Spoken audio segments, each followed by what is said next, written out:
वालेकुम जी, कैसे हैं आप लोग? सब ठीक ठाक हैं? इस वक्त पूरे पाकिस्तान के अंदर जैसे कि हम लोग सब जानते हैं सैलाब, तूफ़ान, आंधियों की वजह से सिचुएशन बड़ी क्रिटिकल चल रही है। लेकिन साढ़े दरम्यान जे कोई ऐसे भी घटिया लोग ने जिन्हों का ज़मीर कभी नहीं जागना।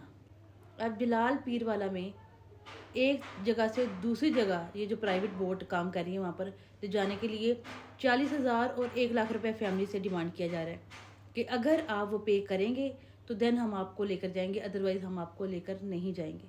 ये मैंने वीडियो अपलोड की है, ये वीडियो आप देख लीजिएगा। मतलब कोई शर्म होती है, कोई हया होती है? तो वह 40,000 रुपये लें या 1 लाख रुपया लें तो तू दरमियान से जाके आप ही मर जाएँ, फड़क जाएँ तो फिर तेरा 40,000 किस काम दा?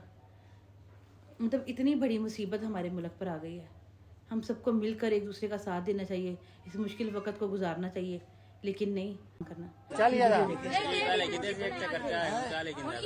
चक्का चाहिए भिंडे वैसी दारे पर चवैया थी बाल हाँ मैं खुदा को करो ये कोई तरीका यार 40 40 हरी खड़े वो बल्ले बाल छोड़